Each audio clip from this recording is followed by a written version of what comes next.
أعوذ بالله من الشيطان الرجيم. بسم الله الرحمن الرحيم. الحمد لله على ما أنعم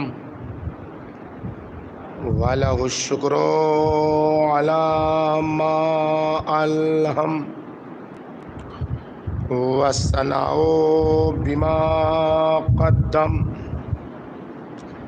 من عموم نعم ابتداها وسبوغ آلاء أسداها وتمام منن والاها جمع عن الإحصاء عددها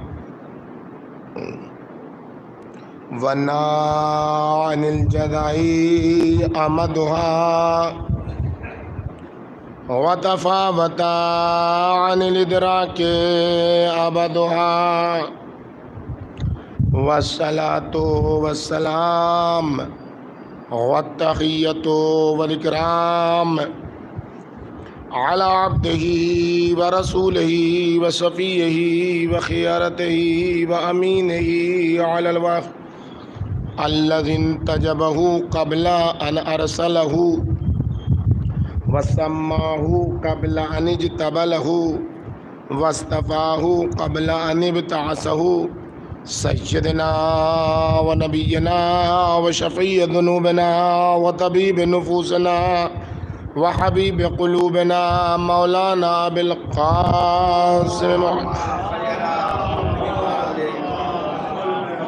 وعلى بنته وبضعته وشجنته والروح التي بين جنبيه التي يقال في السماء النورية السماوية الحانية الراضية المرضية المجتهدة المضطهدة مقهورة حقها مغضوبة إرثها مردودة ظلؤها فاطمة الزهراء سلام الله عليها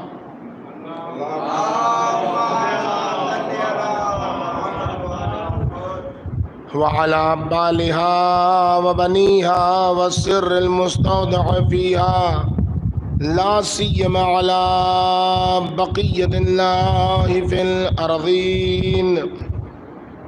سلام على آل ياسين. السلام عليك يا داعي الله ورباني آياته. السلام عليك يا باب الله وديان دينه. السلام عليك يا خليفة الله وناصر حقه. السلام عليك يا حجة الله ودليل إرادته. بهم نتولى ومن أعدائهم نتبرأ إلى الله. أما بعد فقد قال سبحانه وتعالى في محكم كتابه ومتقن بيانه وقوله الحق الذين يبلغون رسالات الله ويخشونه ولا يخشون أحدا إلا الله وكفى بالله حسيبا. صلوات بيجي محمد.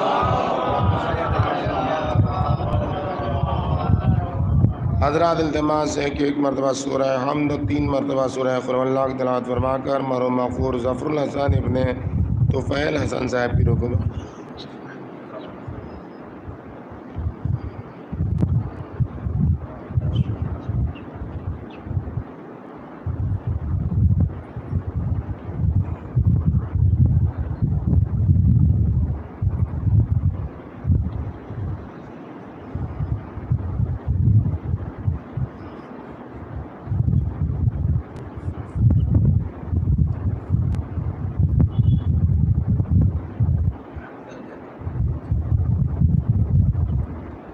ایک مرتبہ سورہ حمد اور 3 مرتبہ سورہ قل هو اللہ کی تلاوت فرما کر ہاشم رضا اور ان کی اہلیہ مرحومہ کی روح کو منظور۔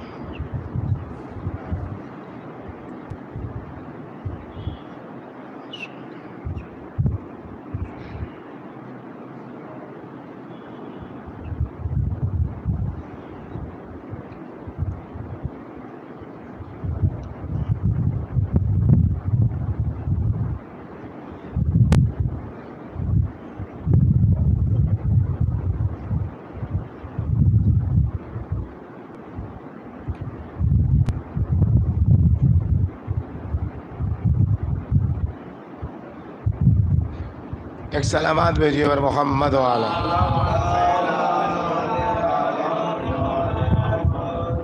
بزرگان محترم، عزیزان گرامی، عزاداران سرکار سید الشہداء علیہ السلام، تعین شدہ تقویم کے مطابق ہندوستان میں کل پہلی صفر مانی گئی ہے۔ البتہ دنیا کے تمام گوشوں کنار میں آج پہلی صفر ہے۔ ماہ صفر شروع سے نحوست کے حوالے سے معروف ہے۔ مفاتیح الجنان میں بھی شیخ عباس قمی نے اس پورے مہینے کے لیے اور اس مہینے کی نحوست سے محفوظ رہنے کے لیے ایک دعا معصومین کی طرف سے جو وارد ہوئی ہے اسے مفاتیح میں تحریر کیا ہے کہ روزانہ 10 مرتبہ اس دعا کو پڑھیں تو اس مہینے کی نحوست سے محفوظ رہیں۔ یہ خاص جو 13 دن کہے جاتے ہیں کہ 13 دن نحوست کے ہیں، جو عام طور پر 13 تیزی کے عنوان سے معروف ہے، تو یہ کوئی خاص اس کی وجہ نہیں ہے کہ یہ 13 دن ہی، بلکہ پورا ماہ صفر نحوستوں کا مہینہ ہے۔ ایک روایت کے مفہوم کے مطابق پیغمبر اکرم نے یہ فرمایا تھا کہ اگر کوئی اس مہینے میں مجھے خوشی کی خبر لا کے دے دے تو ہم اس کی جنت کی ضمانت لیتے ہیں۔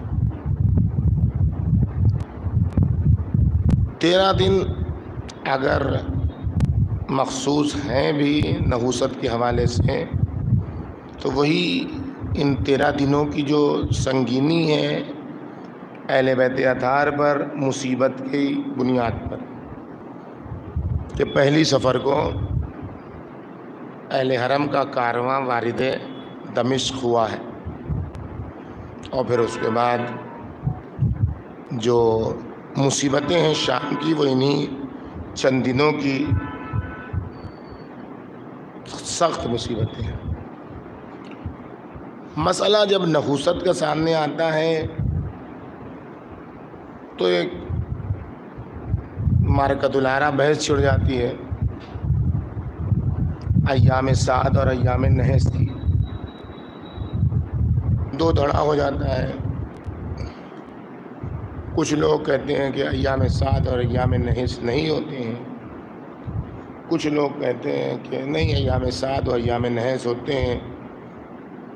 ایک زمانے میں اس پر بڑی طول و تفصیل کے ساتھ بحث چلی ایک دوسرے کے خلاف۔ یہ سارے مسائل اس لیے پیش آتے ہیں کہ انسان افراط و تفرید کا شکار ہو جاتا ہے، اور جب بھی انسان افراط و تفرید کا شکار ہوتا ہے تو یہی مسائل پیش آتے ہیں۔ جو دیکھیں، آپ نہ تو ایام سعد کا انکار کر سکتے ہیں، نہ تو ایام نحس کا انکار کر سکتے ہیں۔ قرآن مجید میں یوم نحس بھی ہے، قرآن مجید میں ایام نحس بھی ہے۔ بس نہ تو یوم نحس نحوست کے دن سے انکار کیا جا سکتا ہے، اور نہ ہی نحوست کے ایام سے، دنوں سے انکار کیا جا سکتا ہے۔ اصل سے کوئی انکار کا راستہ ہی نہیں ہے۔ اور یہ بھی ممکن ہے کہ ایک دن کسی کے لیے نحوست کا دن ہو اور وہی دن کسی کے لیے برکت کا دن ہو، یہ بھی ہو سکتا ہے، دونوں ہو سکتا ہے۔ صاف صاف موجود ہے، عاشور کا دن ہمارے لیے منحوس ترین دن ہے، بنی امیہ کے لیے برکت کا دن ہے، ذکرت عاشورہ میں موجود ہے۔ ھذا یوم تبرکت بہ بنو امیہ وابن عاقلۃ الاقبال۔ بس ایک دن ممکن ہے کسی کے لیے نحس ہو اور وہی دن ممکن ہے کسی کے لیے برکتوں والا ہو۔ تو یہ بھی نہیں ضروری ہے کہ نحس ہے تو سب کے لیے نحس ہے اور برکت والا ہے تو سب کے لیے برکت والا ہے۔ اس میں سیار و ثوابت کی بھی کوئی وہ بحث نہیں ہے کہ سیار و ثوابت کا اثر ہے اس لیے نحوست ہے، یہ اس حدیث سے بھی کوئی تعلق نہیں ہے جس کو معصومین نے کہا کہ ایام کو برا نہ کہو، اس لیے کہ ہر دن اللہ کا بنایا ہوا ہے اور ہر دن کسی نہ کسی معصوم سے منسوب ہے، مفاتیم موجود ہے، اس سے بھی اس کا کوئی تعلق نہیں ہے۔ نحوست کسی چیز میں جب آتی ہے تو وہ چیز ان واقعات سے متعلق ہوتی ہے جو اس دن واقع ہوتے ہیں، اس دن سے، جیسے دوشنبے کا دن، دوشنبے کا دن جو پیغمبر اکرم کے زمانے سے شروع ہوا، ہم کو دوشنبے کے دن قتل کیا گیا، دوشنبے کے دن قتل کیا گیا، جبکہ امام حسین کی شہادت عاشور کے دن جمعہ کا دن تھا، یہ شنبے کا دن تھا، جو بھی، تو یہ دوشنبہ کیوں؟ تو دوشنبے کو وہ کاغذ قلم دعوات والا واقعہ ہوا یا سقیفہ کا واقعہ ہوا۔ تو ان چیزوں کو جو دل ہلا دینے والے واقعات نمودار ہوتے ہیں کسی کے لیے اور بار بار انہی تاریخوں میں ہوتے رہتے ہیں، تو وہ دن اس کے لیے نحوست کا دن ہو جاتا ہے۔ ماہ سفر، پورا ماہ سفر کیوں نحوست کا مہینہ ہے؟ اس کا سبب یہی ہے کہ جتنی بڑی بڑی مصیبتیں آئی ہیں اس ماہ سفر میں آئی ہیں۔ پیغمبر اکرم کی وفات جو کائنات کی سب سے بڑی مصیبت ہے، پیغمبر اکرم کی وفات کی مصیبت کوئی ہمہ شمہ نہیں سمجھ سکتا ہے۔ پیغمبر اکرم کی وفات کی مصیبت امیر المومنین سمجھ سکتے ہیں، اس لیے وہ فرماتے ہیں کہ سب سے بڑی مصیبت یہ ہے پیغمبر اکرم کی وفات سے کہ جو پیغمبر اکرم کے صدقے میں ڈائریکٹ وحی کا رابطہ تھا وہ رابطہ ٹوٹ گیا۔ یہ مصیبت ہمہ شمہ نہیں سمجھ سکتا ہے، یہ مصیبت امیر المومنین سمجھ سکتے ہیں۔ یہ مصیبت ہوئی، اس کے بعد پھر اسی 28 صفر کو امام حسن کی شہادت ہو گئی، پھر وہ پختہ ہو گئی تاریخ۔ پھر اس کے بعد جو نحوست آئی، یہ پورا ماہ سفر، آغاز سفر آپ دیکھیں کہ وہ مصیبت وارد شام جو اہل بیت اطہار ہوئے ہیں وہ قیامت سے زیادہ مصیبت۔ تو یہ ساری چیزیں جب اکٹھا ہوئیں تو یہ پورا مہینہ نحوست کا ہو گیا۔ اب بحث یہ ہے کہ یہ جو نحوست کے ایام ہے اس میں ہمیں کیا کرنا ہے؟ جو آ کے بات پھنستی ہے وہ یہاں پھنستی ہے۔ جو آدمی گھبراتا ہے اور کہتا ہے سب دن اللہ کے ہیں اور کوئی دن جو ہے وہ کیا نام ہے کہ نحس نہیں ہوتا ہے اور کوئی دن سات نہیں ہوتا ہے، تو یہ تو بات 100% غلط ہے۔ فلسفی لحاظ سے آپ دیکھیے گا تو سب دن برابر ہیں، فلسفے کے لحاظ سے کوئی دن دوسرے دن پر فوقیت نہیں رکھتا، لیکن اگر اعتقاد اور کلام کی نگاہ سے دیکھیے گا تو رات بھی الگ ہے، دن بھی الگ ہے، کوئی سب دن کو برابر نہیں کہہ سکتا ہے، کوئی سب رات کو برابر نہیں کہہ سکتا ہے۔ رات چاہے شب قدر کی رات ہو چاہے آج کی رات ہو، سب برابر ہے، لیکن کوئی بھی شب قدر کو عام راتوں کے برابر نہیں کہتا ہے۔ اِنَّا أَنزَلْنَاهُ فِي لَيْلَةِ الْقَدْرِ، ہر دن ایک جیسا ہے لیکن غدیر کے جیسا کوئی دن نہیں ہے۔ الْيَوْمَ أَكْمَلْتُ لَكُمْ دِينَكُمْ، اور ایسے کتنے ایام ہیں۔ بس دن اور رات تو زمین، زمان، مکان، آپ کے گھر میں بھی جو زمین ہے وہی کربلا کی زمین ہے، زمین کے اعتبار سے کوئی فرق نہیں ہے، لیکن کہاں ہمارے گھر کی زمین اور کہاں کربلا کی زمین؟ تو یہ فلسفہ اس کو نہیں ثابت کر سکتا ہے، عقل سے آپ اس کی کوئی دلیل نہیں لا سکتے ہیں کہ ہمارے گھر کی زمین سے افضل کربلا کی زمین ہے، کوئی دلیل نہیں ہے۔ عقلی اعتبار سب اللہ کی زمین ہے، سب مساوی ہے، لیکن آپ کو اعتقاد بتائے گا، آپ کو معصومین بتائیں گے۔ اس لیے سب سے بڑا بے وقوف وہ آدمی ہے جو سب کام عقل سے حل کرنا چاہتا ہے، یہ آپ سمجھ لیجیے، جو سب کام عقل سے حل کرنا چاہتا ہے اس سے بڑا بے وقوف کوئی نہیں ہے۔ اس لیے کہ سب کام عقل سے حل نہیں ہوتے ہیں، بہت سارے کام عشق سے حل ہوتے ہیں، بہت سارے کام عشق سے حل ہوتے ہیں۔ بے خطر کود پڑا آتش نمرود میں عشق، عقل ہے محو تماشائے لبے بام ابھی۔ یہ جو آگ میں کودنے کا حوصلہ عطا کرتا ہے وہ عشق ہے، وہ عقل نہیں ہے۔ عقل مصلحت اندیشی سکھاتی ہے، عقل یہ بتاتی ہے کہ اس کے نتائج کیا ہیں، اس کے نتائج کیا ہے، یہ کرو گے تو وہ ہو جائے گا، وہ کرو گے تو وہ ہو جائے گا، یہ عقل سکھاتی ہے۔ اس لیے کہ عقل کا کام حکم دینا نہیں ہے، عقل کا کام ٹارچ دکھانا ہے۔ عقل راستہ دکھاتی ہے، راستہ نہیں ہے، عقل ٹارچ ہے، وہ دکھاتی ہے کہ یہاں پر کنواں ہے، یہاں پر آگ ہے، یہاں فیصلہ کون کرتا ہے؟ فیصلہ عشق کو کرنا ہے کہ یہاں پر میرا محبوب کیا چاہتا ہے۔ اگر صرف عقل کی بنیاد پر ٹھہر گیا تو ٹھٹک جائے گا، اگر محبوب مد نظر ہوگا تو وہ اپنی ذمہ داری عطا کرے گا، محبوب اپنی ذمہ داری پیش کرے گا۔ ایک صلوات بھیجئے بر محمد۔ اسی لیے عقل کی بنیاد پر آپ دیکھیں، ہم کو معلوم ہو کہ یہاں سے ہم باہر نکلیں گے تو ہمیں قتل کر دیا جائے گا، تو ہم نہیں نکلیں گے، چھپے بیٹھے رہیں گے، اس لیے کہ جان پیاری ہے، اور اگر نکل جاتے ہیں تو ہلاکت ہے، اور قرآن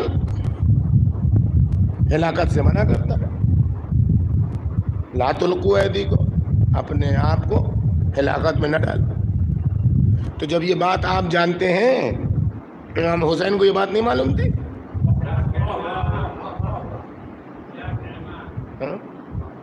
امام حسین علیہ السلام کو یہ بات معلوم تھی کہ نہیں تھی؟ محمد حنفیہ کو معلوم تھا، ابن عباس کو معلوم تھا، پورے مدینے سے لے کے کربلا تک جو مل رہا ہے سب کو معلوم ہے کہ یزید خونخوار ہے، یزید بدذات ہے، یزید چھوڑے گا نہیں، سب کو معلوم تھا، کہ امام حسین کو نہیں معلوم تھا؟ تو جب سب کو معلوم تھا اور جو سب کہہ رہے تھے وہی ہوا، ایسا نہیں اس کا الٹا ہو گیا ہو۔ جو سب اندیشہ پیش کر رہے تھے وہی ہوا امام حسین کے ساتھ، الگ سے کچھ نہیں ہوا۔ تو عقل کا تو تقاضا یہی ہے کہ جب لوگ مشورہ، صحیح مشورہ دے رہے ہیں تو اس کو مانیے۔ تو امام حسین نے کیوں نہیں مانا؟ امام حسین نے اپنے آپ کو کیوں جھونک دیا اس خطرے میں جان بوجھ کے؟ سوال ہے، آج بہت سارے جوانوں کے ذہن میں یہ سوال آتا ہے، کیوں امام حسین علیہ السلام نے کیا کہ اپنے آپ کو اتنی بڑی عظیم زندگی کو عام انسان کی زندگی عظیم ہے، اسے اپنے آپ کو نقصان پہنچانے کا اختیار نہیں ہے۔ امام حسین کی زندگی کیوں؟ یہاں پر انسان کو سمجھنا ہوگا کہ انسان جان بوجھ کر کب قتل ہوتا ہے۔ جان بوجھ کر انسان اپنے آپ کو قتل کے میدان میں کیوں اتارتا ہے کہ ہم مریں گے؟ ہمیں معلوم ہے کہ ہمیں قتل کر دیا جائے گا تو ہم یہاں سے نہیں نکلیں گے، ہم کسی دوسرے راستے سے نکلیں گے۔ لیکن اگر ہمیں یہ معلوم ہو کہ سڑک پر ہماری ماں، بہن، بیوی، بیٹی کے ساتھ بدسلوکی ہو رہی ہے، ان کی آبرو پر حرف آنے والا ہے، تو اب اگر ہمارے وجود میں ذرہ برابر بھی غیرت ہوگی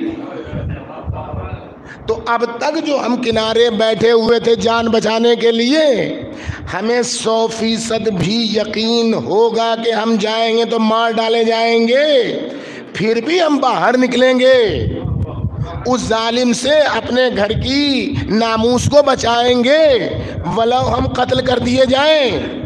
بس فرق اتنا ہے کہ کچھ لوگ اپنے ذاتی مفاد کی بنیاد پر اپنی جان دیتے ہیں کہ میری بیوی، میری بیٹی، میری بہن، میری ماں اگر نرغے میں ہے تو ہم اپنی جان دے کے اس کو بچا لیں، یہ میرا ذاتی مفاد ہے، چونکہ میری ماں ہے، چونکہ میری بیٹی ہے، چونکہ میری بہن ہے، چونکہ میری بیوی ہے، اس لیے ہم بچائیں گے۔ کچھ لوگ وہ ہیں جو قوم کی ماں کو اپنی ماں سمجھتے ہیں، قوم کی بیٹی کو اپنی بیٹی سمجھتے ہیں، قوم کی بہن کو اپنی بہن سمجھتے ہیں۔ صلوات بر محمد۔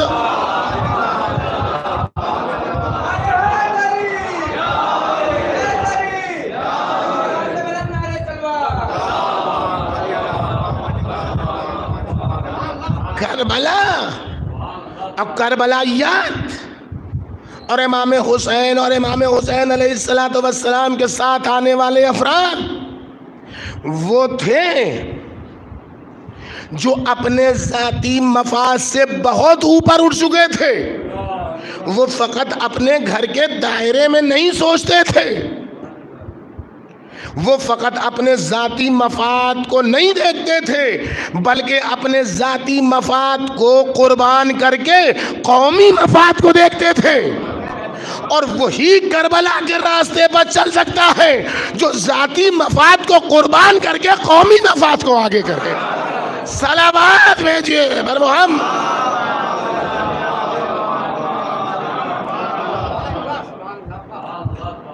امام حسین علیہ السلام اس ذات والا صفات کا نام ہے کہ جس کی ماں نے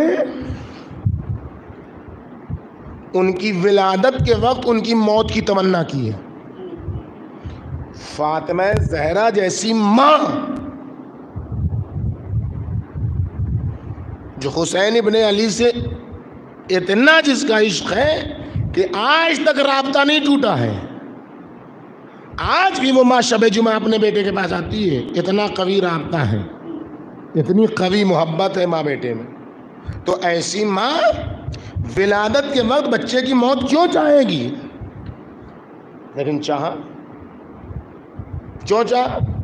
کہا کہ ہمیں ایسا بیٹا نہیں چاہیے جس کو ہم محنت کر کے پالے، پروان چڑھائیں، اور جب بڑا ہو پوری کھیتی لہلا اٹھے تو اس وقت اس بے دردی سے قتل کر دیا گیا۔ تو کیا جواب آیا تھا قدرت کی طرف سے؟ کربلا کسی زبردستی کا نام نہیں ہے، کربلا کسی دباؤ کا نام نہیں ہے، اپنے اختیار سے اپنا راستہ چننے کا نام ہے کربلا۔ کیا جواب آیا تھا؟ فاطمہ حسین قتل نہیں ہوں گے، اور حسین قتل نہیں ہوں گے تو ایسا نہیں ہے کہ حسین کی عظمت میں کوئی کمی آ جائے گی، ایسا نہیں ہے کہ حسین شہید نہیں ہوں گے تو حسین امام نہیں رہیں گے، حسین کی کسی عظمت میں کوئی کمی نہیں آئے گی. اتنا ہے کہ اگر حسین قتل کیے گئے، شہید ہوئے، تو حسین کی نسل سے مہدی ہوگا. یہ یہاں جناب سیدہ سے کہا گیا، کربلا میں پہنچ کے ہاتف غیبی کی آواز امام حسین کے لیے کہ حسین ابھی بھی وقت ہے، ہم اس کربلا کو ایسے پلٹ دیں گے کہ یزید ذلیل و رسوا ہو کے نکلے گا، تم فاتح ہو کے باہر نکلو گے. ایسا نہیں ہے کہ تمہاری امامت پہ کوئی حرف آ جائے گا، تم رہو گے امام. ظاہری اسباب سے بھی تم فاتح ہو گے اور تکوینی لحاظ سے بھی تم ہی فاتح ہو گے، غالب ہو گے. ظاہری اسباب سے ایک ابو الفضیل عباس کافی تھے، آپ سنتے رہتے ہیں. خود امام حسین تنہ ظاہری اسباب سے کافی تھے. تو ظاہری اسباب سے بھی دنیا نہیں کہے گی کہ یہ تو معجزہ کر دیا اس لیے سب ہار گئے. نہیں، دنیا کہے گی کہ ایسے طاقتور تھے. اور یہ وہ بات ہے جس کو دشمن کے لشکر نے اعتراف کیا ہے. یہ وہ بات ہے جس کا اعتراف دشمن کے لشکر نے کیا ہے. جب کسی نے کہا تمہیں شرم نہیں آئی کہ یہ 70-72 لوگوں کو 30,000 کی فوج میں کم سے کم جو تعداد ہے وہ 30,000 ہے. اب بقیہ آپ جتنا بڑھا رہے ہیں 2 لاکھ 9 لاکھ 10 لاکھ 30 لاکھ جو چاہیں کریں، لیکن جو معصوم کی روایت میں کم سے کم تعداد ہے وہ 30,000 ہے. ہم اسی کو لے کے چلتے ہیں. تم کو شرم نہیں ہے 70-72 لوگ کو 30,000 لوگوں نے مل کے گھیر کے مار ڈالا؟ تو اس نے کیا کہا؟ تیرے منہ میں خاک پڑے، تو جانتا ہے حسین کسے لے کے آئے تھے؟ حسین ان جیالوں کو لے کے آئے تھے جو اپنے بدن پر زہرے کے بجائے موت کا کفن اوڑھ کے آئے تھے. اگر ہم نے حسینیوں کا راستہ نہیں روکا ہوتا تو یہ 72 ہمارے 30,000 کے لشکر کو لقمہ بنا کے ختم کر دیتے. تو یہ ظاہری اسباب ہے. امام حسین سے عاشور کے دن ہاتف غیبی کی آواز ہے، حسین فیصلہ کر لو کہ تم کو قتل ہونے کی ضرورت نہیں ہے. قتل نہیں ہوگے تو تمہاری شان میں کوئی کمی نہیں آئے گی، تمہاری امامت میں کوئی کمی نہیں آئے گی. بہتا ہے کہ تم اگر شہید ہو جاؤ گے تو مہدی تمہاری نسل سے ہوں گے. یہی جملہ جناب سیدہ سے، یہی جملہ امام حسین سے، مہدی تمہاری نسل سے ہوں گے. یعنی کیا مطلب؟ مہدی کا تصور یعنی یہ کہ ایک دن آئے گا جب دبی کچلی انسانیت کو سانس لینے کا موقع آئے گا. ایک دن آئے گا جو مظلوموں کا دن ہوگا. ایک دن آئے گا جس دن ظالموں کے بقیے ادھیڑے جائیں گے. ایک دن وہ آئے گا جب ظالموں کو نابود کیا جائے گا. ایک دن آئے گا جب مظلوموں کی حکومت ہوگی. یعنی حسین اور فاطمہ زہرا سلام اللہ علیہ نے ایک ساتھ یہ پیغام دیا کہ اپنے آپ کو بچا کے قوم کو قربان کر دینا یہ کسی اور کا کام ہے. نسل فاطمی وہ ہے جو اپنا لہلاتا ہوا کھیت نظر خزاں کر دیتی ہے، انسانیت کو بچا لیتی ہے. سلام برمان.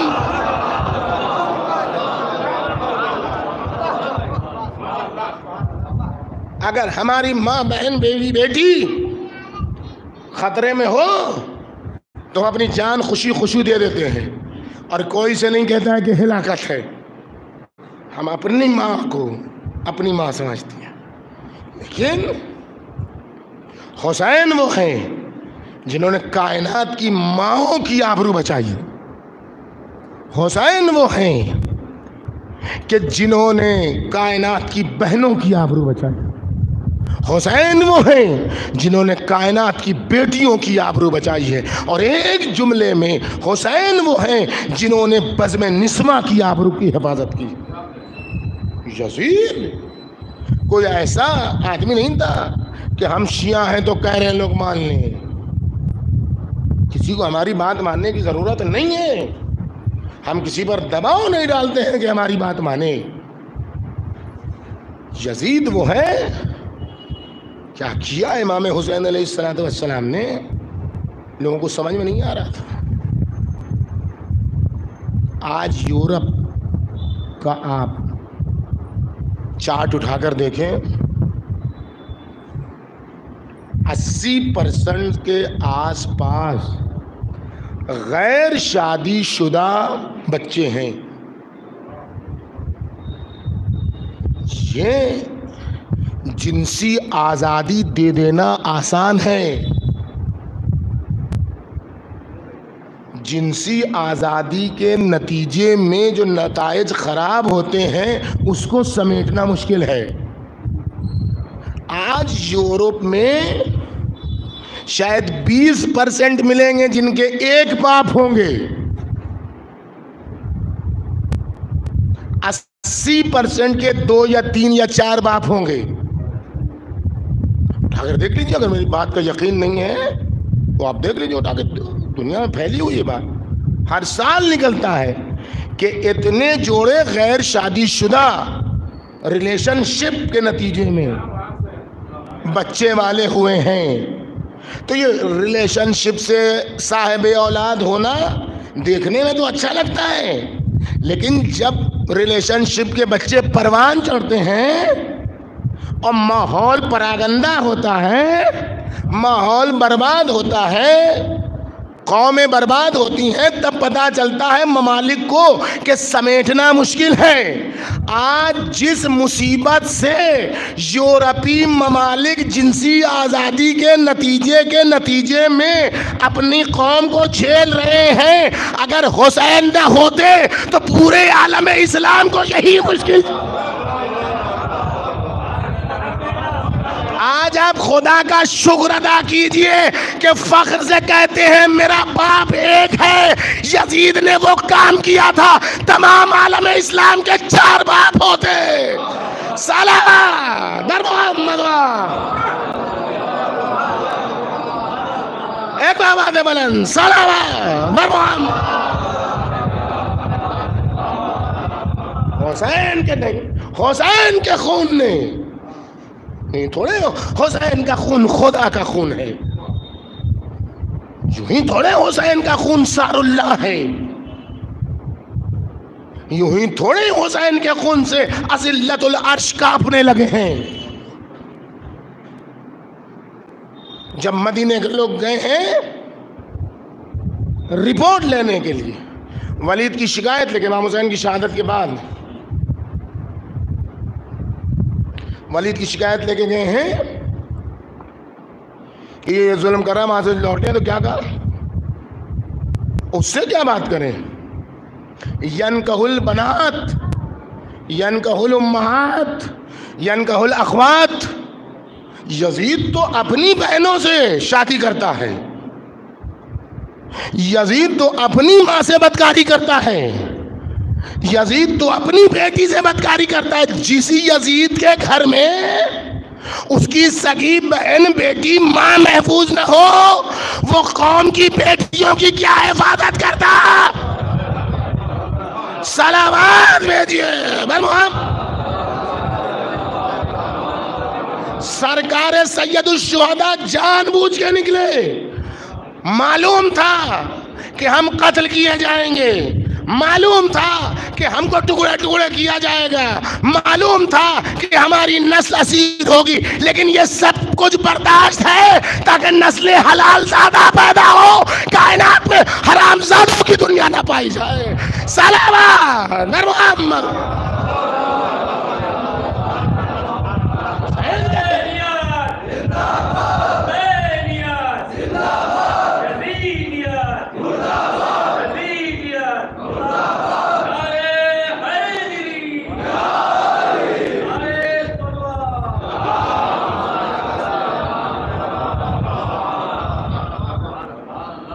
اور جو راہ حسین سے ہٹا، یا وہ بظاہر یا وہ بباطن اسی مصیبت میں گرفتار ہے۔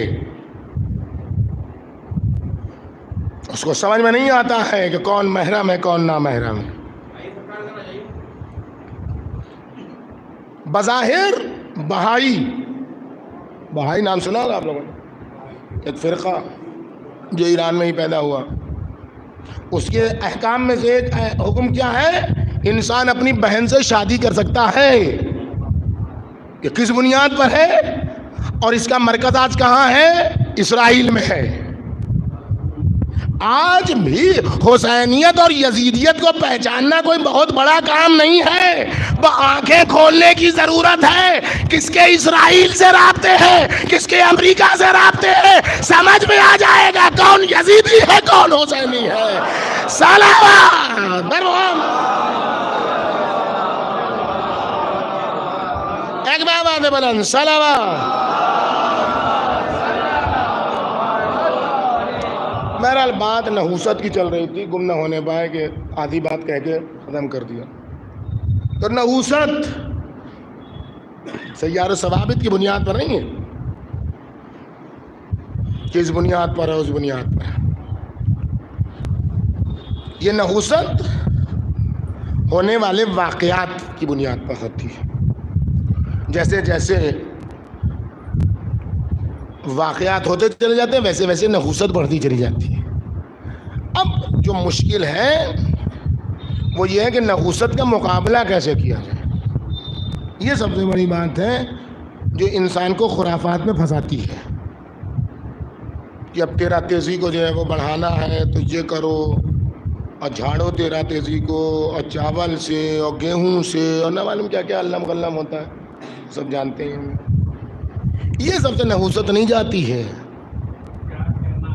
اور نہ یہ سب سے نحوست کا کوئی اثر ہوتا ہے. نحوست جانے کے لیے ایک ہی کام ہے اور کچھ نہیں ہے، اللہ پر بھروسہ.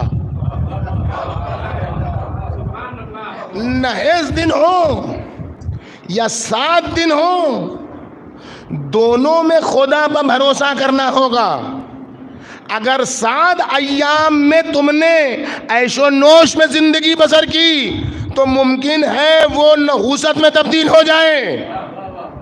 اور اگر نحوست کے دنوں کو خدا کے حوالے کر دیا تو ممکن ہے اس میں تمہارے لیے نجات کا کوئی راستہ بن جائے.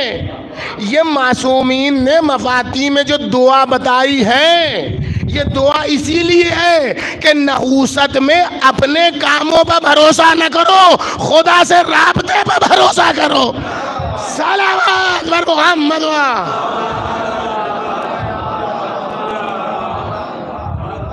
ایک اور صلوات بھیجیے بر محمد.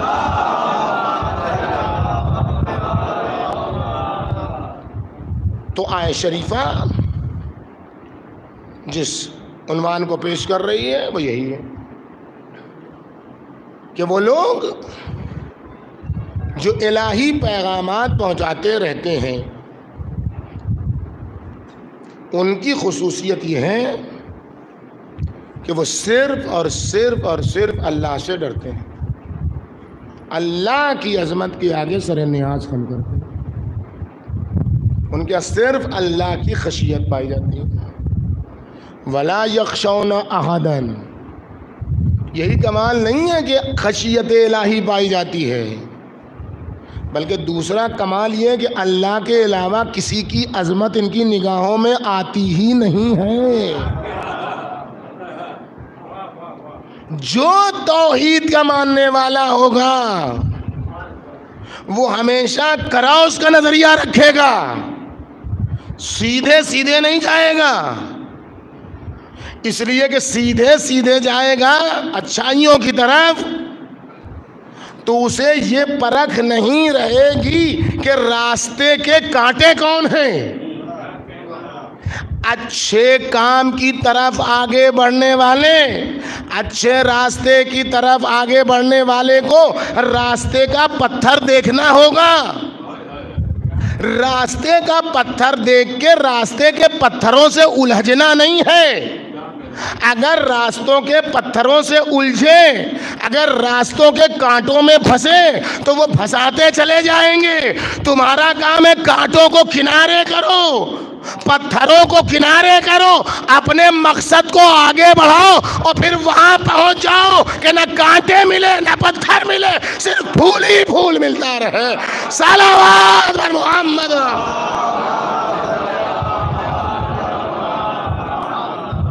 تو اس کو پہچاننے کی ضرورت ہے. آپ دیکھیں ہم لوگ صراط مستقیم کا غلط معنی سمجھتے ہیں. صراط مستقیم ہم سمجھتے ہیں سیدھا راستہ ہے, ہم کو چل کے جانا ہے آخر تک. یہ کوئی سیدھا راستہ نہیں. اب یہاں ہم کو معلوم ہی نہیں کہاں سے کہاں تک سیدھا راستہ, جو بھی آپ کو معلوم ہی ہوگا کہ یہاں سے چلے تو بالکل وہاں پہ, ایسا کچھ بھی نہیں ہے. صراط مستقیم میں راستہ الگ نہیں ہے اور چلنے والا الگ نہیں ہے. راستے میں کیا ہوتا ہے, راستہ الگ ہوتا ہے اور چلنے والا الگ ہوتا ہے. صراط مستقیم وہ راستہ ہے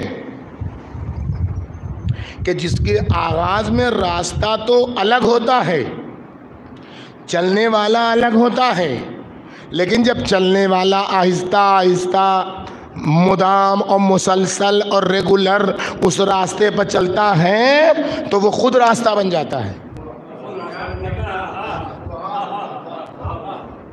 خود راستہ بن جاتا ہے.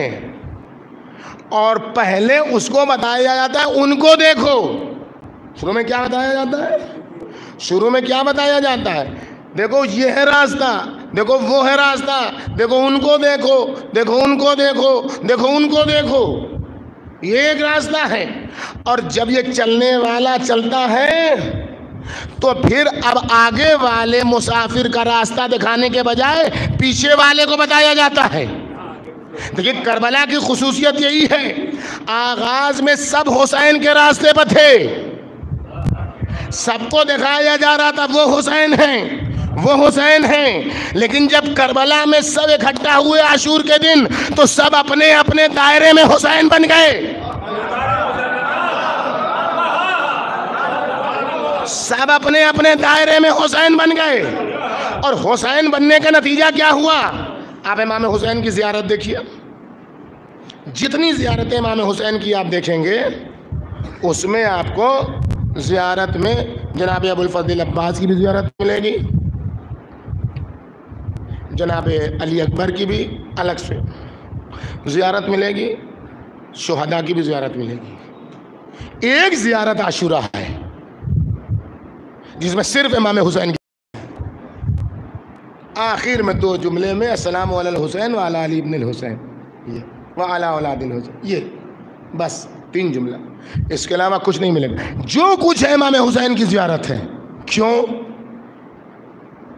السلام علیکم یا اولیاء اللہ وابداؤ کیوں نہیں ہے, اصفیاء کیوں نہیں ہے, انصار دین اللہ کیوں نہیں ہے, جناب ابو الفضل عباس کی زیارت روزہ عاشورہ کیوں نہیں ہے؟ صرف اور صرف حسین کی زیارت. کیوں؟ اس لیے کہ کربلا کے آغاز میں حسین نے بتا دیا تھا. امام حسین جب مکے سے نکل رہے تھے تو اسی وقت امام حسین نے بتا دیا تھا, 2 راستہ بتایا تھا. پہلے بتایا میں کیوں نکل رہا ہوں, مجھے خدا کی راہ میں شہادت کا ایسا ہی شوق ہے جیسے جوان لڑکی کو نیکلیس پسند ہوتا ہے, جیسے جوان لڑکی کو گلو بند پسند ہوتا ہے, نیکلیس پسند ہوتا ہے, قلادہ پسند ہوتا ہے, ویسے ہی حسین کو اللہ کی راہ میں موت پسند ہے. ماں اولا ہانی, کتنا شوق ہے حسین کو اپنے بزرگوں سے ملنے کا. یہ خطبے کا آغاز ہے مکہ سے نکلتے وقت, اور آخر میں فرماتے من بادلا فینا مہجتا فلیرحل معنا.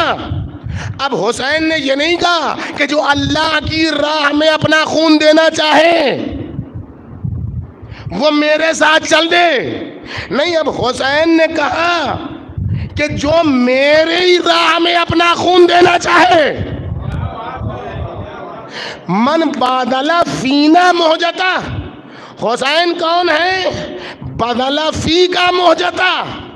حسین وہ ہے جو اللہ کی راہ میں اپنا خون ہدیہ پیش کرتے ہیں, ہدیہ کے طور پر پیش کرتے ہیں.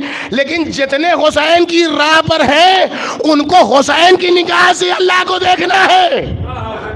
اب حسین خود صراط بن گئے ہیں. اب حسین راستہ دکھانے والے، خود راستہ ہے حسین، اور اب حسین کو اپنے اصحاب کو وہ بنانا ہے عاشور کے دن کہ السلام علیکہ یا ابا عبداللہ وعلی الارواح التی حلت بفنائک، سلام ہے حسین آپ پر اور ان انواع پر جو آپ کے نقش قدم پر چل کے ایسے فنا ہوئے کہ خود سے رات بن گئے. سلام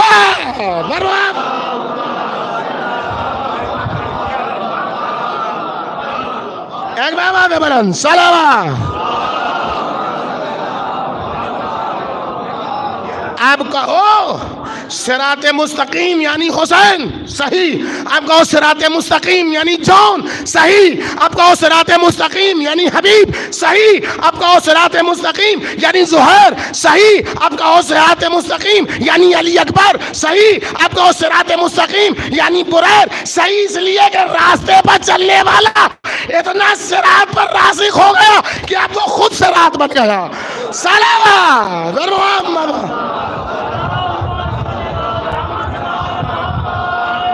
ایک بابا دے بلند سلام.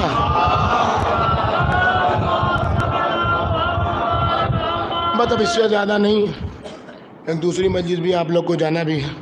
ایک اور سلامات بھیجیے اور محمد کربلا. ٹھیک ہے کل پڑھ دیں گے زیادہ. ایک اور سلام. ہاں ہوگا انشاءاللہ. چلیے ٹھیک ہے انشاءاللہ. خدا سلامات میں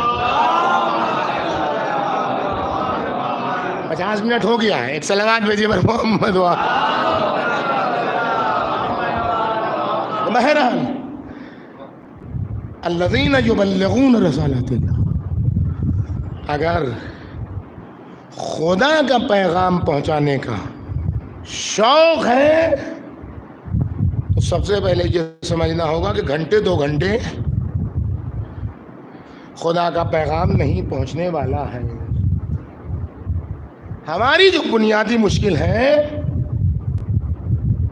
وہ یہی ہے کہ ہم سمجھتے ہیں کہ 1 گھنٹے کی مجلس سے خدا کا پیغام پہنچ جائے گا، اس لیے پورے ایام اعضاء میں ہم نے مجلس رکھ دی. اچھی بات ہے، کوئی بری بات نہیں ہے. مجلس سے مولوی کا فائدہ ہوتا ہے، کوئی نقصان نہیں ہوتا اس کو. ہر جہت سے اسی کا فائدہ ہے. عزت بھی اسی کو ملتی ہے، لوگ بیٹھ کے خاموشی سے اسی کو سنتے ہیں، دنیا بھی اسی کو ملتی ہے، آخرت بھی اسی کو ملتی ہے. سب اپنی جگہ پر مسلم. اگر خدا کے لیے پڑھ رہا ہے تو اگر پبلک کو خوش کرنے کے لیے پڑھ رہا ہے تو پھر وہ شام کے خطیب کا حال ہوگا، حسینی خطیب نہیں ہوگا. سلام.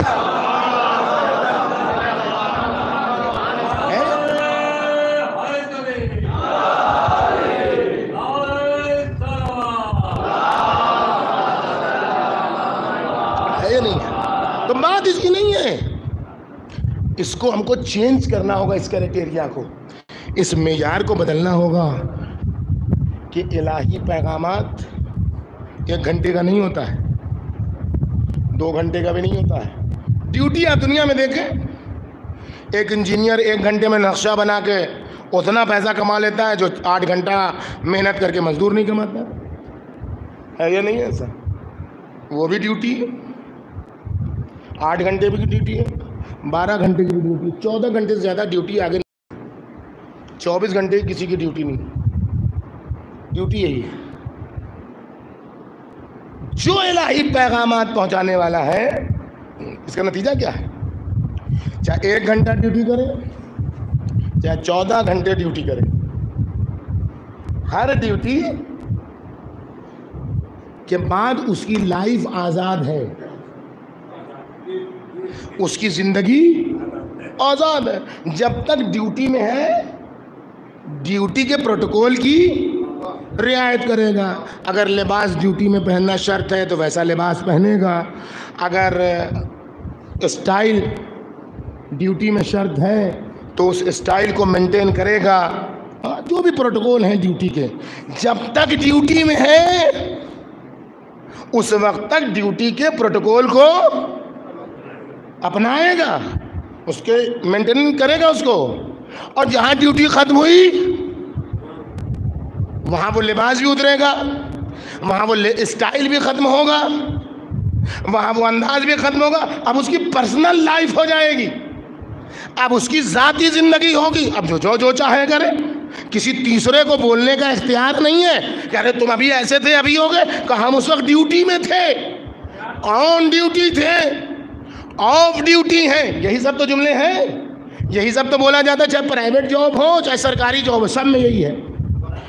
جہاں ڈیوٹی اور ذاتی زندگی فرق کرتی ہیں وہاں یہی ہوتا ہے جو ہوتا ہے. دیکھا ہے آپ نے، دین اسلام کہتا ہے اگر تم نے الہی پیغامات پہنچانے کا بیڑا اٹھایا ہے تو یاد رہے تمہاری 12 گھنٹے 14 گھنٹے کی ڈیوٹی نہیں ہے، 24 گھنٹے کی ڈیوٹی ہے. صلوات بر محمد.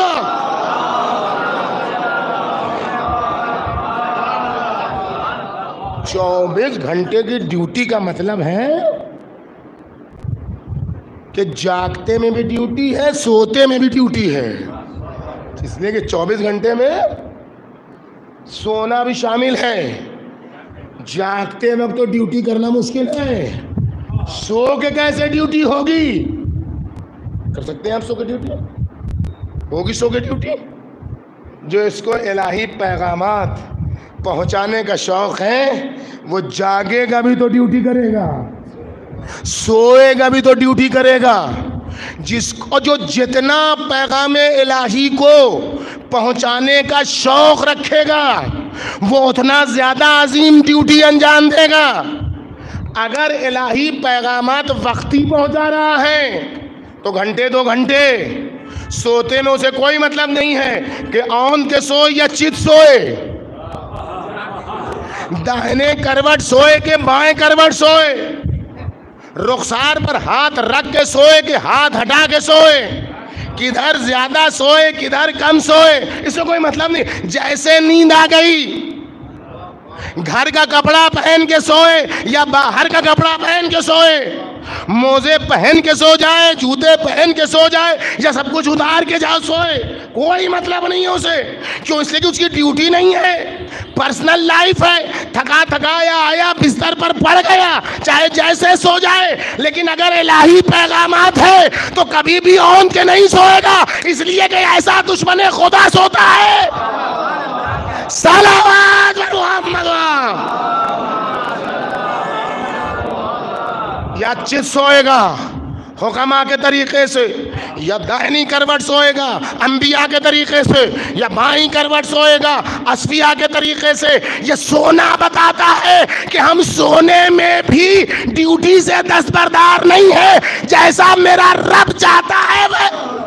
صلوات.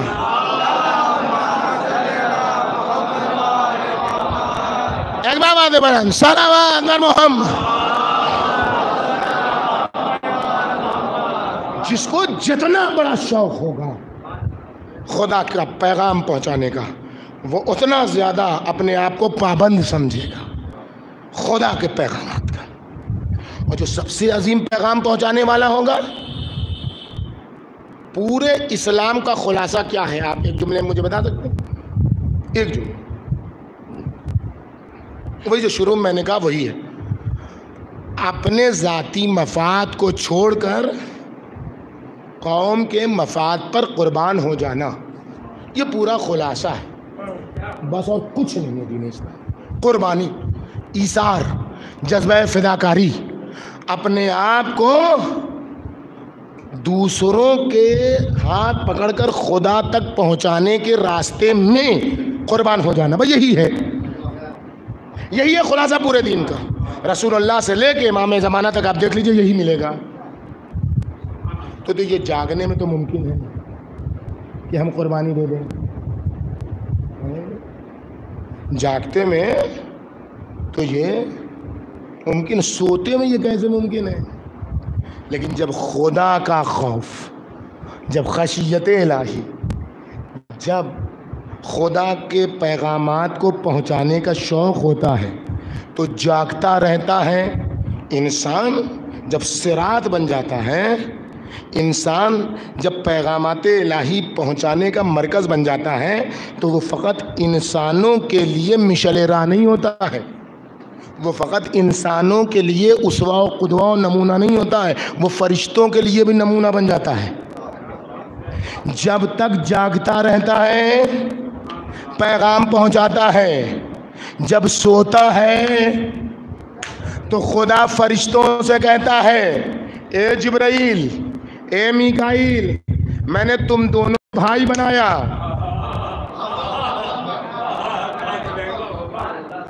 دیکھیں ہمارے یہاں عزاخانوں میں لائف اسٹائل ہے امام حسین کی، الہی بھیجتے ہم عزادار آتے ہیں، کالا کپڑا پہن کے آتے ہیں، عزادار کی صورت بنا کے آتے ہیں، سب ہے، سب ہے ہم لوگ کے یہاں، حصے لپک کے لیتے ہیں، یہ سب عزادار کی پہچان ہے، لیتے ہیں، لینا چاہیے، تبرک ہے، یہ سب ہمارے یہاں ہے۔ لیکن جیسے ہی نکلے ہماری لائف الگ ہے، بال اپنے جیسا رکھیں گے، کپڑا اپنے جیسا پہنیں گے، داڑھی آئے گا رکھیں گے نہیں رکھیں گے، اپنی زندگی ہے۔ بھائی بھائی سے خوب اختلاف کریں گے، لڑائی جھگڑا کریں گے، اپنی لائف ہے، اپنی لائف ہے۔ اب کریں کس پہ بھروسہ کے زمانے والے کفر کا دل تو محبت کی زباں رکھتے ہیں، اب کریں کس میں بھروسہ کے زمانے والے کفر کا دل تو محبت کی زباں رکھتے ہیں۔ کتنے بھائی ہیں جو بھائی کو ڈبونے کے لیے جنگلوں میں نہیں اب گھر میں کنواں رکھتے ہیں۔ صلوات محمد۔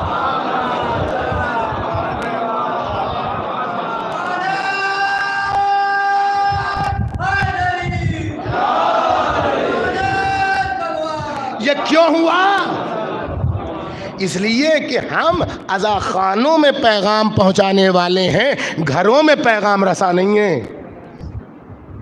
ہم کثرت عزا مجالس میں بڑھ چڑھ کے تو حصہ لیتے ہیں، چونکہ یہ پیغام الہی ہے، ہمیں پہنچانا چاہیے، ہم اس کی ڈیوٹی کو فالو کرنے والے، لیکن گھر میں عزاداری کا پیغام کیسے پہنچے؟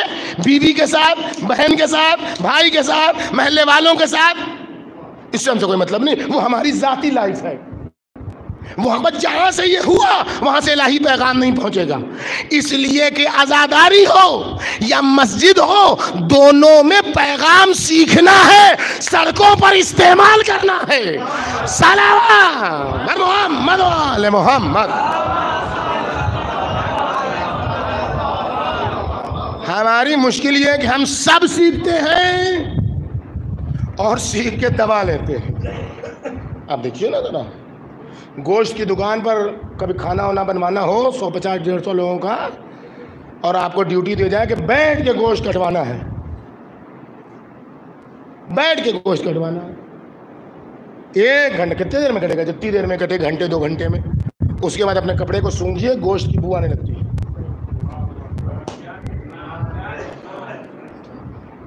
دو گھنٹے میں گوشت کی بو آ جاتی ہے۔ باغ میں جا کے 2-3 گھنٹے بیٹھیے گلاب کے پاس،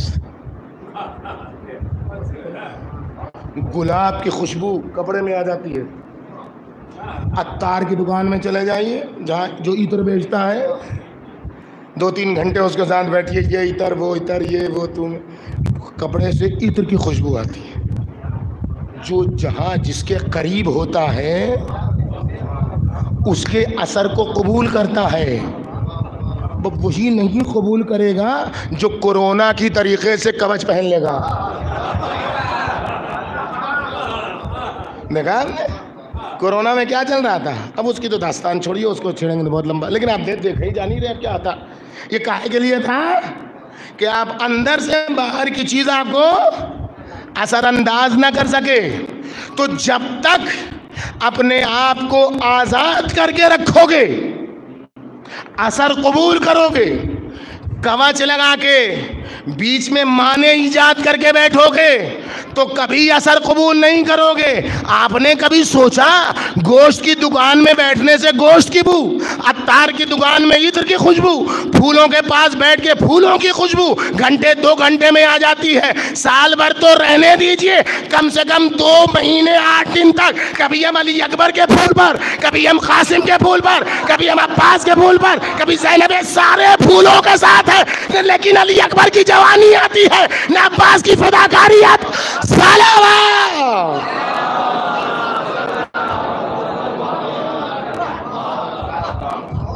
صلوات بھیجیے بر محمد.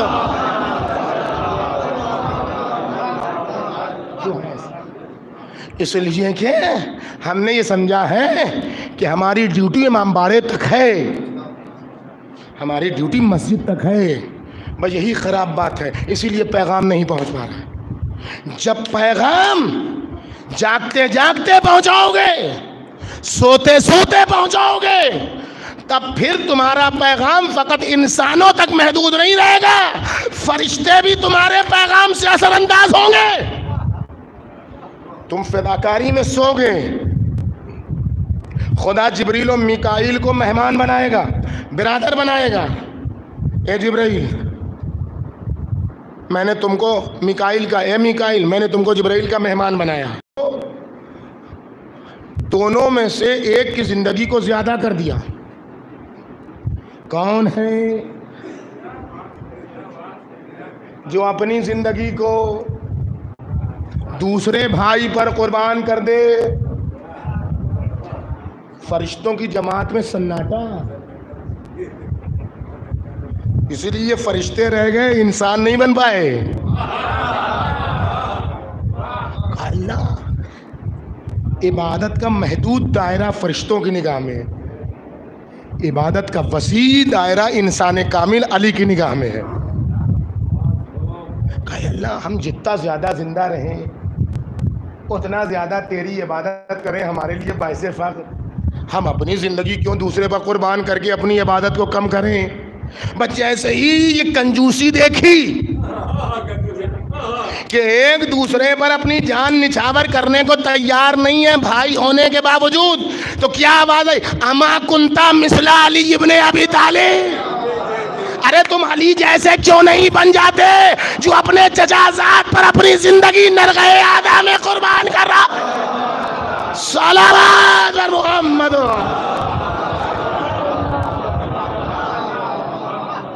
الہی پیغامات پہنچانا ہے تو جاگتے ہوئے بھی پیغام پہنچانا ہو، سوتے ہوئے بھی پیغام پہنچانا ہو. یعنی پوری لائف اسٹائل تمہاری پیغامات میں صرف ہونی چاہیے. لباس بتائے کہ خدا کا پیغام پہنچانے والے ہو، چہرہ بتائے کہ خدا کا پیغام پہنچانے والے ہو، بال کا انداز بتائے کہ خدا کا پیغام پہنچانے والے ہو، جوتا پہننے کا انداز بتائے کہ خدا کا پیغام پہنچانے والے ہو، چلنے کا انداز بتائے کہ خدا کا پیغام پہنچانے والے ہو، بولنے کا انداز بتائے کہ خدا کا پیغام پہنچانے والے. آنکھیں اٹھے تو پتا چلے خدا کا پیغام پہنچانے والے، کان میں کوئی صدا جائے تو پتا چلے خدا کا پیغام پہنچانے والے ہو. صلوات.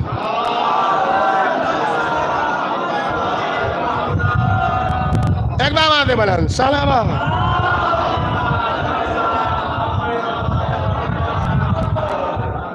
کربلا، اور کربلا کے بعد کا پورا سفر انہی پیغامات کی ارسال و ترسیل کا نام ہے. اتنی بڑی مصیبت، شام کی مصیبت، چاہے آج پہلی ہو چاہے تعین کردہ وقت کے مطابق کل پہلی ہو، لیکن یہ سفر وہ قیامت کا دن ہے، زمانہ ہے کہ مولا امام حسین کے ٹکڑے ٹکڑے جسد اطہر کو بھول گئے. مولا علی اصغر کے چھدے حلقوم کو بھول گئے. معمولی نہیں ہے اس کو بھول جانا، بھولے کبھی نہیں، مقابلے میں بھول گئے، ورنہ آخر وقت تک علی اصغر ہی کو یاد رکھا. خرملہ پکڑا گیا یا حرملہ پکڑا گیا کہ نہیں پکڑا گیا، یہ علامت ہے کہ بھولے نہیں ہیں کسی کو بھی، لیکن مقابلے میں بھول گئے. شام شام شام، کیوں مولا شام کیوں؟ یہ منحوسیت کی یہ علامت ہے شام. نعمان ابن منذر شام میں ہم پر ایسی 7 مصیبتیں ہیں. ان قربانیوں کو پیش کیا اہل بیت اطہار نے، تب یہ عزاداری کی شکل میں حسینیت کے قالب میں الہی پیغامات ہم تک پہنچے ہیں. اور ہمیں جمجا کہا ہے، اس کو بار بار یاد رکھیے گا. اگر یہ قربانیاں نہ ہوتی تو ہر ایک کے 4 باپ ہوتے ہیں. آج جو تم کو اپنے نام کے ساتھ اپنے باپ کے نام لکھنے کا شرف محسوس ہے، وہ حسین کی ان قربانیوں کا نتیجہ ہے. اس میں زینب کی بے مخنو چادر ہے.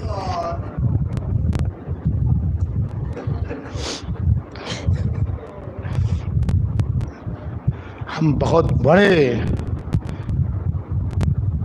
انسان ہیں اس لیے کہ ہم بہت بڑی ذمہ داریوں کے نقیب ہیں. ہم ان تمام قربانیوں کے پیغامبر ہیں جن کو اسیران کربلا نے کربلا کو بچانے میں صرف کیا. ہم نے کہا تھا شمر لے جا رہا ہے تو ہمیں ایسے دروازوں سے وارد کرنا جہاں بھیڑ نہ ہو. لیکن ملعون نے ہماری ایک نہیں سنی اور ہمیں بازار میں ان دروازوں سے داخل کیا جس میں بہت بھیڑ تھی. غیرت مندوں، جن کے دل میں غیرت ہے وہ جانتے ہیں بھیڑ سے حجاب میں عورت نکلتی ہے تو اس کی دل کی کیفیت کیا ہوتی ہے. ہم نے کہا تھا شمر اگر تو ہمیں بھیڑ سے لے جانا چاہتا ہے تو ایک کام کر دے، سروں کو آگے کر دیں، بے کجاوا اونٹوں کو پیچھے رکھ. لیکن اس ملعون نے ایک نہ سنی. سیدانیوں کے سر کے ساتھ، بے کجاوا اونٹوں کے ساتھ شہداء کے سر تھے. حسین کا بھی سر وہیں پر تھا، عباس کا سر بھی وہیں پر تھا، اکبر کا سر بھی وہیں پر تھا، جہاں زینب تھی، جہاں ام کلثوم تھی، جہاں دیگر مقدرات تھیں. اے نعمان، ہمیں 2 دن تک بازار شام میں گھمایا گیا.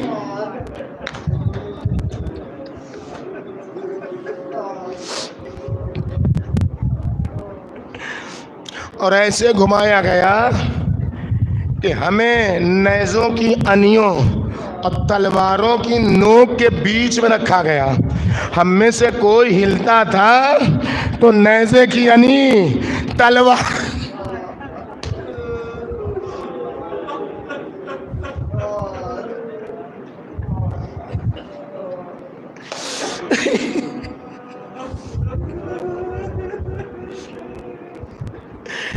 اے نعمان، ہمیں اس محلے میں لے جایا گیا جو یہودیوں کا محلہ تھا، جو عیسائیوں کا محلہ تھا.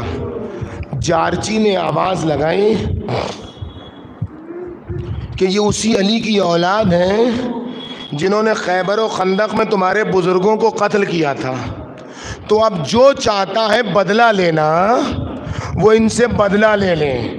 اے نعمان، کوئی تلوار لے کے، کوئی نیزہ لے کے، کوئی پتھر لے کے، کوئی لکڑی لے کے، کسی کے پاس کچھ نہیں تھا تو وہ مٹھی میں مٹی بھرے تھا ہماری طرف پھینک رہا تھا. کوئی نہ تھا جو کہتا یہ نبی کی نواسی ہے، یہ فاطمہ کی جائی ہے. اے نعمان، ہمیں اس علاقے میں لے جایا گیا جس علاقے میں غلاموں اور کنیزوں کو بیچا جاتا ہے. یہ چاہتے تھے ہمیں فروخت کر دیں، لیکن اللہ نے یہ ہونے نہیں دیا. اور اے نعمان، ہمیں اس قید خانے میں رکھا گیا جس قید خانے میں دن کی دھوپ رات کی روز پڑتی تھی. اور اب وہ قیامت کا منظر امام زین العابدین علیہ السلام نے پیش کیا عزادارو کہ اس سے پہلے دعا کر لو. امام زمانہ نے کہا جب ہماری پھوپھی کی بے مخنو چادری کا تذکرہ ہو اور تمہاری آنکھوں میں آنسو آ جائیں تو اس وقت ہمارے ظہور کی دعا ضرور کرنا، بآواز بلند آمین کہنا۔ امام سفر کی تاریخ شروع ہو گئی، امام زمانہ کی مصیبت کی تاریخ شروع ہو گئی، خون کے آنسو مولا اسی مصیبت پر رو رہا ہے۔ کہا جب آنسو آئے میری پھوپھی کی مصیبت پر ظہور کی دعا ضرور، بآواز بلند آمین۔ اے میرے اللہ، بازار شام میں زینب کبریٰ کے بے مخنہ و چادر پھرائے جانے کا واسطہ، تلواروں کے نرغے میں، نیزے کے نرغے میں انی اور نوک چبھائے جانے کا واسطہ، پسے گردن بندھے ہوئے ہاتھوں کا واسطہ، نیلے رخساروں کا واسطہ، پشتے عطر سے چپکے ہوئے کرتوں کا واسطہ، امام زمانہ کے ظہور میں تاجیل فرما، امام زمانہ کے ظہور میں تاجیل فرما، ہم گناہگاروں کو ان کے ناصروں میں شمار فرما، ہماری مجلس ادا کو ہمارے کردار میں اتارنے کی توفیق عطا فرما۔ اور اے نعمان ہمیں اس بازار سے لے جایا گیا جس کے دونوں طرف چھتیں تھیں، چھتیں پر اور چھتوں پر عورتیں کھڑی تھیں جن کے ہاتھوں میں بالٹی تھی، کسی کی بالٹی میں کھولتا پانی، کسی کی بالٹی میں انگارے تھے، ہم گزر رہے تھے، عورتیں پانی پھینک رہی تھی، انگارے پھینک رہی تھی، ہمارے سر پر ایک انگارہ گرا، میرا بال چلتا رہا لیکن میرے ہاتھوں میں ہتھکڑی تھی۔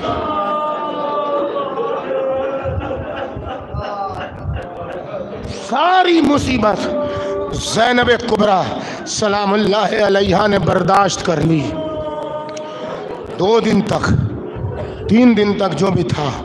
اب زینب کبریٰ سے کہا گیا کہ زینب اسی حالت میں تم کو دربار میں جانا ہے۔ ساری مصیبت برداشت کرنے والی زینب نے جیسے ہی سنا کہ دربار کی آئینہ بندی کی گئی ہے، 700 کرسی نشینوں کا مجمع ہے اور کھلے ہوئے بالوں سے جانا ہے، تو یکا اس روایت کے ذمہ دار علامہ طالب جوہری ہیں، خدا اس کا ثواب ان تک پہنچائے۔ کہتے جیسے ہی یہ کہا گیا زینب تمہیں دربار میں جانا ہے، اب تک صاحب حوصلہ زینب، اب تک صاحب قوت زینب، پیغام الہی کو حسینیت کے قالب میں کر کے دنیا تک پہنچانے والی زینب، جیسے ہی سنا ایسی کیفیت میں دربار میں جانا ہے، کھڑی کھڑی زینب بیٹھ گئی، کھڑی کھڑی زینب بیٹھ گئی۔ سید سجاد آئے، پھوپھی اماں سارا مارکا طے کر لیا، بھئی آخری مارکا ہے، طے کر لیجئے۔ کہا بیٹا جب بابا کا آخری وقت تھا، ضربت کے بعد امیر المومنین کی بہت ساری ملاقاتیں ہیں، 8-10 ملاقاتیں ہیں امیر المومنین کی۔ آخری ملاقات جو ہے وہ زینب کبریٰ سے ہے۔ کچھ باتیں تو تاریخ میں موجود ہیں، ایمن کے سلسلے میں پوچھا ساری بات۔ آخر میں علی مرتضیٰ نے اپنا سر زینب کبریٰ کے شانے پر رکھا، شانے پر رکھ کے کچھ دیر باپ بیٹی کے درمیان گفتگو ہوئی۔ اس کیا بات ہوئی تاریخ نہیں بتا سکتی۔ کوفے میں علی دفن کر دیے گئے، حسن مجتبیٰ شہید ہو گئے، کربلا آ گئی، کوفہ آ گیا، شام کا بازار آ گیا۔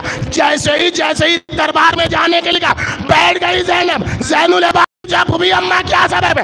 کہا تھا بیٹا آخری وقت میں بابا نے کہا تھا اے بیٹی دربار کا مارکا بڑا سنگین ہوگا، تو اکیلی نہیں جا پائے گی، تیرا بابا تیری مدد کو آئے گا۔